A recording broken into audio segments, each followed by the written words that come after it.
तुमच्या प्रभागामध्ये street light लागत नाही, काय एकूणच त्याविषयी सांगा. किती दिवसांपासून प्रश्न प्रलंबित आहे? आजचा 5वा दिवस आहे.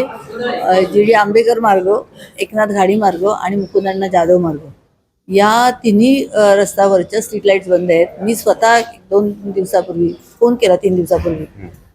तर त्यांनी सांगितलं नाही, मी गाडी पाठवून देतो.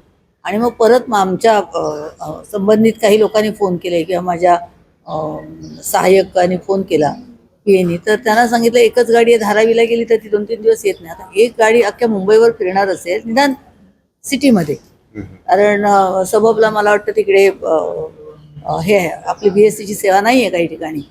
तर असं होणार असेल तर होणार कसं? आज 5वा दिवस आहे, अजून स्ट्रीट लाईट सुरू झाली नाही. या सगळ्या संदर्भात महानगरपालिका कोट्यावधी रुपये खर्च करते, हा पैसा जातोय कुठे असं? मग तेच ना, असं आता वाटायला लागलं की आता आपण प्रत्येक वर्षी 1,000 कोटी आता पण यावर्षी पण त्यांना वाढवून दिले.